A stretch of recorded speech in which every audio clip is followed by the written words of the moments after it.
Welcome back to Breaking Barriers. Once again, I'm Nicholas Ford, managing partner of Top Rank, and we're here with Joy Briscoe from Cedar Rapids Community School District, having a great conversation about diversity inclusion, specifically in the school district, and some other topics as well. Once again, thank you for joining us today, Joy. I'd like to dig in a little bit more about our future, the kids, Okay. right? So I know you and I have talked about this some, and our partners. You know, teachers. Yes. You want kids, I'll give you a great example. We were down, my daughter-in-law just got her lab coat from veterinary school. Okay. So she's got a year left. So they probably represent probably a good, almost 10% of the vets coming out next year. Nice. Not one person of color. Yes. And I think, and I sat there and thought about it and talked to my wife about some, and I started thinking, well, how do you get a kid to want to be a vet? Right. And in the communities that a lot of our socioeconomically disadvantaged are, is there even a thought? No. You know, first of all, you look at the price of vet school; it's not cheap. How do you get kids to want to take these higher? Now, and there's nothing wrong with trade schools or other routes because I think they're great programs, and I like that Cedar Rapids Schools is starting to promote that even more. Yes. But how do we get kids to even think about when they're younger, future careers that are maybe not in their mind or way so out for them? You know, it kind of gets back, we were talking about a little bit about a program called LBA where it's giving kids hope. Yes. How do we get these kids the future to see, to get to that point and take classes to get to that point and maybe break some of the stigma of what I call the social dynamic of being smart's not cool. Yes. So what's your attack on that? Experience. Okay. I believe that the best way to conquer that for kids is by providing them with experiences. So when I say experiences, again, representation matters, but you can't always provide that. But at least if I start to visit a veterinarian school and I love animals, then I draw that connection, right? Right. Like, I love animals. Oh, here's what they do with animals. So maybe that could be something for me. And those are things that we can make happen, right? Like companies can do that. I know Workplace Learning Connections, we're trying to definitely increase the amount of kids that are at, for me, particularly education, but not just education, engineers. I mean, you have, there is a deficit of minorities in STEM. So making sure that they are getting introduced to STEM career fields. Leapfrog, they recently reached out and said, you know, they have a Girls That Code program. Joy, we love to have some middle school girls participate this year. Let's do it. Let's provide experiences. I think that's where you start, right? You plant that seed, and then you have to continuously water that seed, right? And so we plant the seed with some experiences, and then the water is the programming. So we know if we're going to provide girl coding experiences or visits to veterinary school experiences, then the school has to have some type of programming that follows up on those experiences. So right now we are doing that. We currently have academies as well that are for seniors, that are not seniors, but high school students, that they can get college credits where they can do technical trades. There's education, there is nursing, there's several career paths. Now, I think the way we have it laid out right now, if you're not a kid that has an active parent or a counselor that's really pushing you to try these things, then it's not necessarily equitable, right? And so even though they have access to it, it's not equitable in who it's available to, right? And so that's kind of where I come in at more so, is making sure not only do we have these programs, but working with Rod, working with Noreen, working with other leaders in our district to make sure that these programs are equitable, that they are something that all kids have access to. And then if you look currently, the way it's laid out, like they have access to our book of all the different courses, but it doesn't say the career path. So Tara and I are working on, and Tara's over the curriculum and the academies and things of that nature. So we're working on how those even show up for kids so that it's very easy to understand, oh, I'm interested in being a teacher. This is what my career path would look like for teacher. Here's some of my options, and even down to maybe I don't know if I'm interested in that yet, but here's some exploration opportunities in the district. So in the fall, we're talking about hosting our first ever recruiting event for kids, for kids to actually consider being a teacher. And maybe they don't all decide that they want to be teachers, but maybe some of them decide they want to be a counselor, they want to be an administrator, or at least to start getting them thinking about their future and then asking, hey, I tried that, that didn't really feel right for me, But I like that now I'm thinking about what to be. Do you guys have something in coding available? Do you have something in STEM available? Do you have something for like a veterinarian program, like you said? I think we start by providing more experiences, making sure they're equitable for all kids, and then as a district we back it up with providing programming and continue to have experiences as well. So almost like a, if not this, then what? Yes. Not this. Yes. Because in the past I've seen it. Well, no, I don't want to do this. I'm done. Yes, yes, yes. So I like that. One of the things I want to talk about a little bit too is your role as a recruiter, because that was our hard fill, was not only diversity inclusion but a recruiter. Yes. So in your department, your HR department, which I Yes. think was 4 or 5, somewhere that range. Yes. of you? Yes. Right Four- now we four or have five? 3, and yeah, All right. we hired another recruiter. As well. Hired another. So what are the challenges?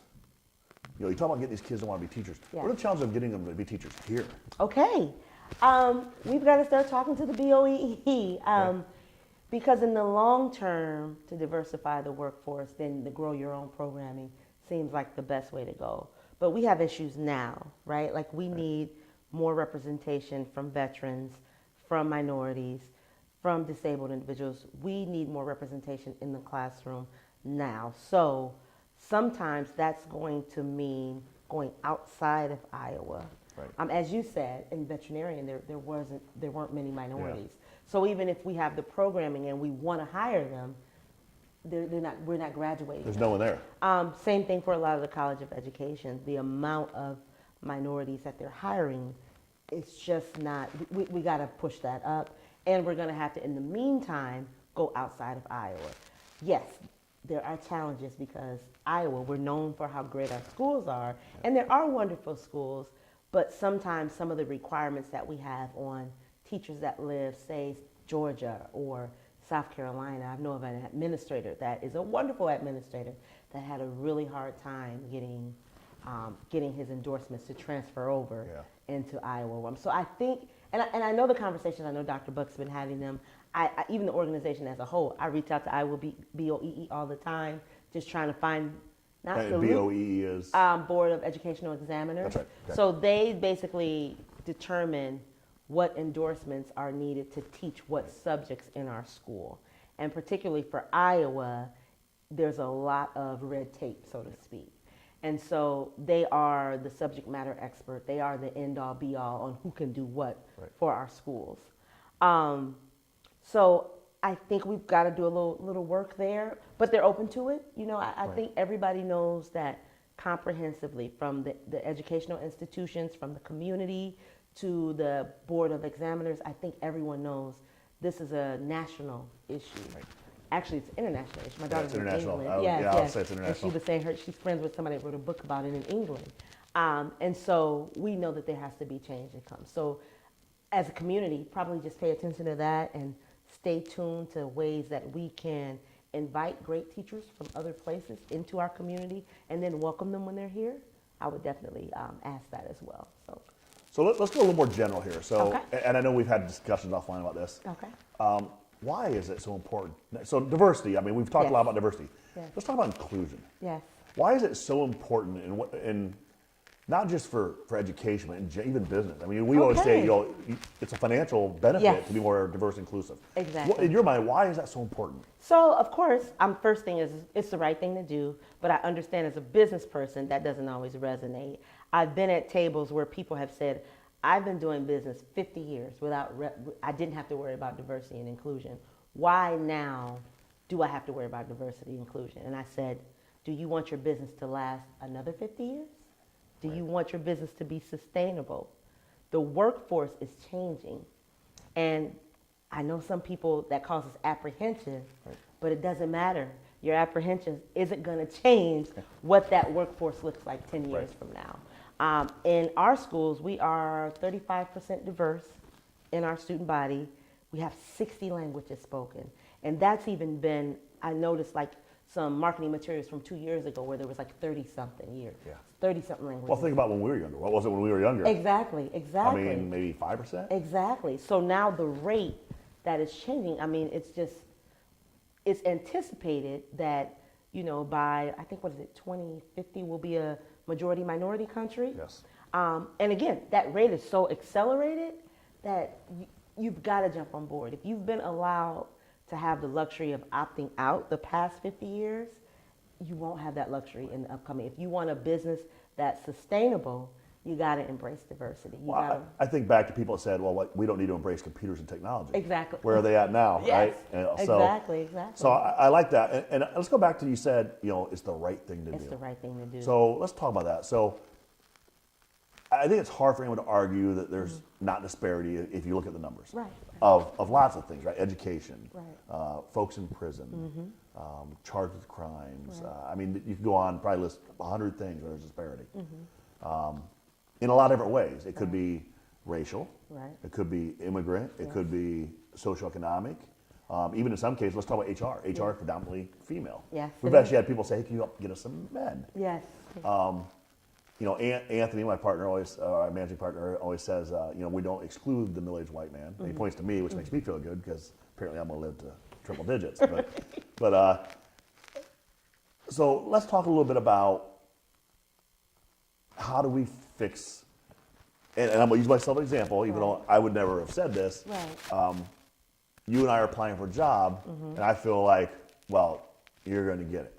Yeah. If I actually long ago had embraced my Native American history, I would be the same type of situation. Or as a vet, we're both vets. Right. Let's say we're applying with my wife, and Right. we're both veterans. We get knocked up. How do you tell the people? And there are some out there. Yes. We can't ignore them. That they have like the the hard belief. conversations. Exactly. And the worst thing you want in the workplace is that conflict. Right. So how do we get that conversation going where they understand? And on our company, we quality first, no matter what. Exactly. And I think what you're doing is great because you're fixing that quality misbalance. Yes. And you're starting with And the kids. misconception. And the misconception, yes. Because you are a disabled candidate, because you are a veteran, because you are a minority, that means that somehow your qualifications are less than Right. someone who isn't those things. That's a misconception. A lot of times, as you know, as we just talked about our veterans experience, Right. the work ethic that comes from that is going to be hard to match. Yes. Just because of the amount of things and responsibility you have to do. And so, yes, I am trying to help kind of change those misconceptions that because you hire a diverse candidate means that you're hiring someone that is less qualified. Right. And I know that exists. I hope that sometimes when you pull someone on a team and people get to interact with that person and they learn their qualifications, sometimes that in itself does wonders. Even on my team, I've had people say, "Oh, I didn't know you did that," or "I didn't know you did this," or "I didn't know you did that." Even just those little flicks of, "Oh, okay," then that helps people understand that just because they hired, they might have felt like, "Well, yeah, of course they hired a minority for that position because, well, no, this is what I do." Right. It's my job. It's what my I'm job. good at. Exactly. This Right. has been my passion probably the last 15 years or so of my life. On top of that, I'm a minority candidate. Right. Exactly. And a veteran, and a disabled, veteran, and- exactly, and all of those other things. And so I'm hoping that sometimes, again, because experience does wonders, I think, for changing people's, it's just can be so transformative. And so I hope that the experience of encountering more diversity in the workplace, that changes people's perception. Are you going to change everyone? No. Sometimes there are people that are as committed to hate as Yes. we are to inclusion. Right. And that's okay. But the people that are teetering in the middle, the people that, if we have statistics, like I've heard the statistic that more scholarships go to minorities. And there was a great, I want to say it was CNN, or there was a great show that came out that talked about that wasn't true, that was a perception That's a of perception. something, but it's not true.